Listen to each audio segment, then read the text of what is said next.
এই মুহূর্তে যে যেখান থেকে আমাদের চ্যানেলের ভিডিও দেখছেন তাদের উদ্দেশ্যে আসসালামু আলাইকুম।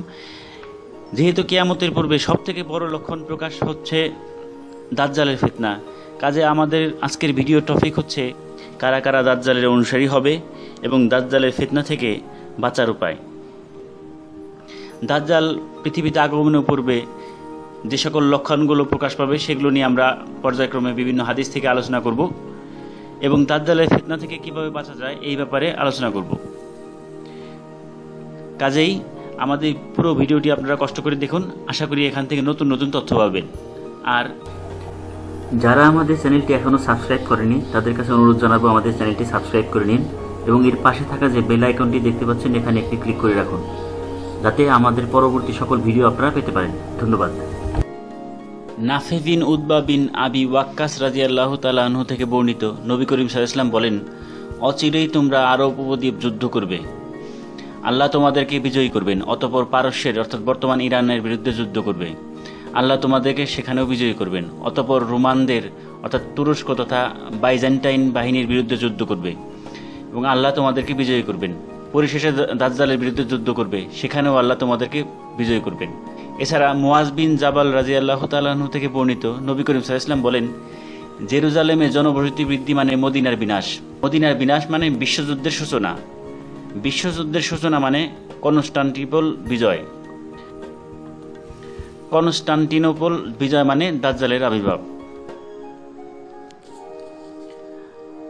আবু উমাম বাহিলি রাদিয়াল্লাহু তাআলা আনহু থেকে বর্ণিত, নবী করিম সাল্লাল্লাহু আলাইহি ওয়াসাল্লাম বলেন, দাজ্জালের পূর্বে 3টি মহা দুর্ভিক্ষময় বৎসর অতিবাহিত হবে।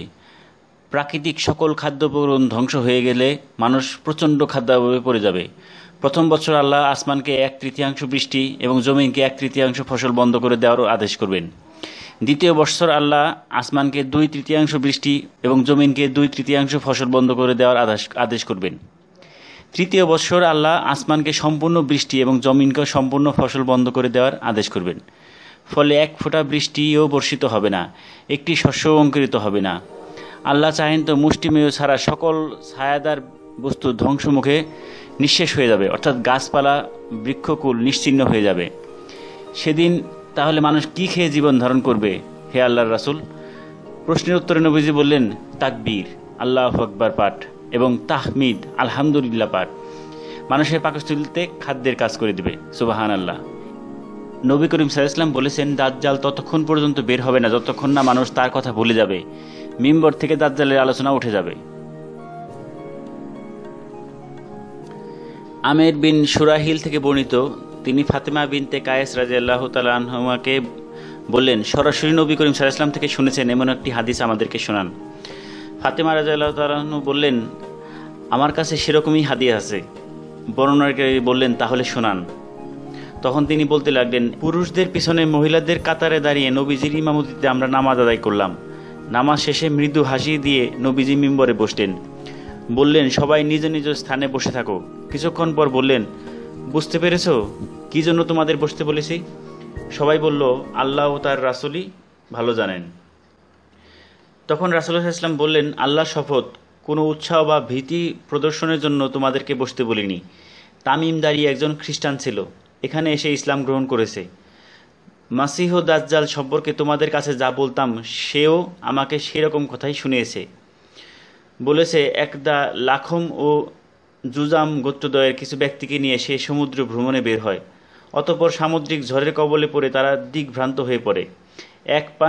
এক মাস পর্যন্ত ঢেউ তাদের নিয়ে খেলা করতে থাকে। অবশেষে একদিন সূর্য প্রস্থানের সময় তাদের জাহাজটি এক অচিন দ্বীপে গিয়ে ভিড়ে। জাহাজ থেকে অবতরণের মাত্রই এক অদ্ভুত প্রাণীর সাথে তাদের সাক্ষাৎ ঘটে। সারা গা ঢাকা থাকায় সামনে পিছনে কিছুই বোঝা যাচ্ছিল না।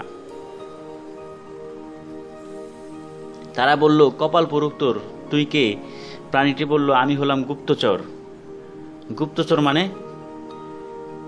তখন প্রাণীটি বলল, এত কিছু জেনে তোমাদের লাভ নেই। ওই জনশূন্য প্রান্তরে এক ব্যক্তি অধীর আগ্রহে তোমাদের জন্য অপেক্ষা করছে, যাও তার সাথে গিয়ে সাক্ষাৎ করো। তামিম বলল, অতঃপর শয়তান মনে করে আমরা তার থেকে কেটে পড়লাম। জনশূন্য প্রান্তরে দুর্গ সদৃশ একটা জায়গায় গিয়ে দেখি এক মহামানব, 2 হাত ঘাড় পর্যন্ত এবং 2 হাঁটু থেকে পায়ের গিট পর্যন্ত লোহার শিকল বাঁধা। এমন সুবিশাল মানব ও শক্ত বাঁধনযুক্ত ব্যক্তি ইতিপূর্বে কোনোদিন আমি দেখিনি। বললাম, ধ্বংস হোক তোর, তুই কে? তখন সে বলল, এসেই যখন পড়েছ তবে অচিরে জানতে পারবে। আগে বলো তোমরা কারা? তখন ভ্রমণার্থীরা বলল, আমরা আরব্য জাতি, নৌ ভ্রমণে বেরিয়েছিলাম। ঝড়ের কবলে পড়ে দীর্ঘ 1 মাস দিকভ্রান্ত থাকার পর অবশেষে জাহাজ এই দ্বীপে এসে ভিড়েছে। জাহাজের নিকটে আমরা বসেছিলাম, হঠাৎ এক অদ্ভুত প্রাণীর দেখা মিলল। সে নিজের পরিচয় গোপন রেখে তোর কাছে আসতে বলল। তুই নাকি আমাদের জন্য অধীর আগ্রহে অপেক্ষা করছিস। মহামানব বলল, বাইসান এলাকার খেজুর বাগানের কি অবস্থা? তখন আমরা বললাম, মানে? অর্থাৎ বৃক্ষগুলো কি এখনো খেজুর হয়? বললাম, হ্যাঁ। তখন সেই বলল, অচিরেই খেজুর বন্ধ হয়ে যাবে। আবার সে বলল, বুহাইরা তারাবিয়ার কি অবস্থা? আমরা বললাম, মানে? সে বলল, সেই লেকে কি এখনো পানি আছে? আমরা বললাম, হ্যাঁ, প্রচুর পানি আছে, অচিরেই সেই পানি চলে যাবে। বিশালকায় ব্যক্তি আবার বলল, যুগার ঝর্ণার কি অবস্থা? আমরা বললাম, মানে? ঝর্ণায় কি আদৌ পানি অবশিষ্ট আছে নাকি শুকিয়ে গেছে? স্থানীয় লোকেরা কি চাষবাসের জন্য ঝর্ণার পানি ব্যবহার করতে পারে? আমরা বললাম, হ্যাঁ, ওই ঝর্ণা থেকে প্রচুর পানি প্রবাহিত হয়, স্থানীয়রা চাষাবাদে সেই পানি ব্যবহার করে থাকে। তখন ওই বিশালকায় ব্যক্তি বলল, আরবের শেষ নবী সম্পর্কে তুমি আমাকে বলো, সে কি করতেছে? বললাম, তিনি মক্কা থেকে হিজরত করে মদিনায় চলে গেছেন। আরব জাতি তার বিরুদ্ধে যুদ্ধ করেনি? বললাম, হ্যাঁ, করেছে। তার ফলাফল কী ছিল? আমরা বললাম, আশেপাশে আরবদের ওপর তিনি বিজয়ী হয়েছেন, সবাই তার অনুসরণে এগিয়ে আসছে। বাস্তবেই এমনটি হয়ে গেছে? সে বলল। আমরা বললাম, হ্যাঁ। তাকে অনুসরণের মাঝেই আরবের কল্যাণ নিহিত। দাজ্জাল বলল, আমি এখন নিজের পরিচয় দিচ্ছি, শোনো, আমি হলাম মাসিহ দাজ্জাল। অচিরেই আমাকে বাঁধনমুক্ত করা হবে। আমি বের হয়ে 40 দিনে সারা বিশ্ব ভ্রমণ করব, তবে মক্কা এবং মদিনাতে ঢুকতে দেওয়া হবে না। যখনই এলাকা দিয়ে ঢুকতে চাইব, তরবারি দিয়ে হাতে ফেরেশতা আমাকে ধাওয়া করবে। সেদিন মক্কা মদিনার প্রতিটি সড়কে ফেরেশতারা প্রহরী থাকবে। হাদিসটি বর্ণনার পর লাঠি দিয়ে মাটিতে আঘাত করে নবীজি বলতে লাগলেন, এটাই হচ্ছে তাইবা নগরী, এটাই হচ্ছে তাইবা নগরী। অর্থাৎ মদিনার অপর নাম ছিল তাইবা। সিদ্ধ সাহাবী আনাস বিন মালিক রাদিয়াল্লাহু তাআলা আনহু থেকে বর্ণিত, নবী করিম সাল্লাল্লাহু আলাইহি ওয়াসাল্লাম বলেছেন, আসফাহান অঞ্চলের 70,000 চাদর তাওয়াল সান পরিহিত ইহুদি দাজ্জালের অনুসারী হবে। মুসলিম শরীফ। রাজধানী তেহরান থেকে 340 কিলোমিটার দূরে অবস্থিত মধ্য ইরাকের প্রসিদ্ধ একটি প্রদেশ আসফাহান। সরকারি গণনা অনুযায়ী সেখানে প্রায় 30,000 ইহুদি বাস করে। এখানে একটা জ্ঞাতব্য বিষয় হচ্ছে, দাজ্জালের অনুসারী অধিকাংশই ইহুদি কেন? এর উত্তর হচ্ছে, ইহুদিরা ধর্মীয়ভাবে বিশ্বাস করে যে দাজ্জাল হচ্ছে তাদের প্রতীক্ষিত মাসিহা। আনাস বিন মালিক রাদিয়াল্লাহু তাআলা আনহু থেকে আরও বর্ণিত আছে, নবী করিম সাল্লাল্লাহু আলাইহি ওয়াসাল্লাম বলেন, মক্কা মদিনা ব্যতীত সকল শহরেই দাজ্জালের তৎপরতা ছড়িয়ে পড়বে। সেদিন শহরদ্বয়ের প্রতিটি সড়কে ফেরেশতাগণ নাঙ্গা তলোয়ার হাতে পাহারায় থাকবেন। দাজ্জাল সাফখা প্রান্তরে এসে উপনীত হলে মদিনার 3টি ভূকম্পন অনুভূত হবে, ফলে সকল কাফের মুনাফিক মদিনা থেকে বের হয়ে দাজ্জালের দলে যোগ দেবে। সহিহ বুখারী এবং মুসলিম। এছাড়া উমামা থেকে বর্ণিত দীর্ঘ হাদিসে নবী করিম সাল্লাল্লাহু আলাইহি ওয়াসাল্লাম বলেন, দাজ্জাল বেদুইনের কাছে এসে বলবে, ওহে বেদুইন, আমি যদি তোমার মৃত পিতামাতাকে জীবিত করে দেই, তবে আমাকে প্রভু বলে মেনে নিতে তোমার কোনো আপত্তি থাকবে? বেদুইন বলল, না। অতঃপর 2 জন শয়তান তার পিতামাতার রূপ ধরে তাকে বলবে, ওহে বৎস, একে অনুসরণ করো, সে তোমার প্রভু। আবু বকর রাদিয়াল্লাহু তাআলা আনহু থেকে বর্ণিত, নবী করিম সাল্লাল্লাহু আলাইহি ওয়াসাল্লাম বলেন, নিশ্চয়ই দাজ্জাল প্রাচ্যের খোরাসান এলাকা থেকে আত্মপ্রকাশ করবে। স্থূল বর্ম সদৃশ স্ফীত চেহারা বিশিষ্ট লোকেরাই তার অনুসারী হবে। তিরমিজি এবং মুসনাদে আহমদে এটা উল্লেখ আছে।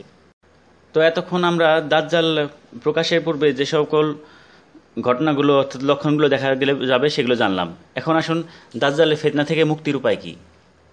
1 নম্বর হচ্ছে তার মুখোমুখি অবস্থান থেকে দূরে থাকা। ইমরান বিন হুসাইন রাদিয়াল্লাহু তাআলা আনহু থেকে বর্ণিত, নবী করিম সাল্লাল্লাহু আলাইহি ওয়াসাল্লাম বলেন, দাজ্জালের আগমন সংবাদ পেলে তোমরা দূরে পালিয়ে যেও, কারণ নিজেকে মুমিন ভেবে মানুষ তার মুখোমুখি হবে, কিন্তু অলৌকিক কর্মকাণ্ড দেখে অসহায়ের মতো তাকে অনুসরণ করে বসবে। অর্থাৎ সবসময় দূরে অবস্থান করতে হবে, নিজেকে সাহসী ভেবে কাছে যাওয়ার দুঃসাহস করা যাবে না। উম্মে শারিক রাদিয়াল্লাহু তাআলা আনহা থেকে বর্ণিত, নবী করিম সাল্লাল্লাহু আলাইহি ওয়াসাল্লাম বলেন, দাজ্জালের ভয়ে মানুষ সুদূর পাহাড়ে গিয়ে আশ্রয় নেবে। দাজ্জালের সময় ইমাম মাহাদি থাকবেন দামেশকে। তিনি মুসলমানদের নিয়ে দাজ্জালের বিরুদ্ধে যুদ্ধের প্রস্তুতি নিতে থাকবেন। এছাড়া দ্বিতীয় উপায় হচ্ছে আল্লাহর কাছে আশ্রয় প্রার্থনা করা।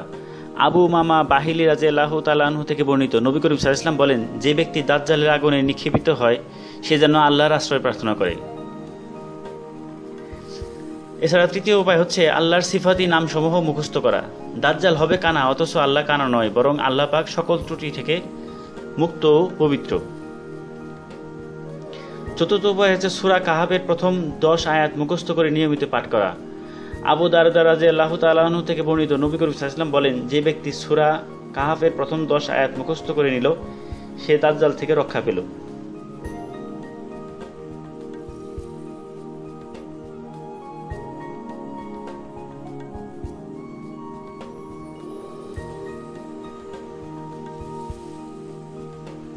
তো এতক্ষণ ধৈর্য ধরে যারা আমাদের এই ভিডিওটি দেখেছেন তাদের সকলকে আল্লাহ দাজ্জালের ফিতনা থেকে হেফাজত করুন, আমিন।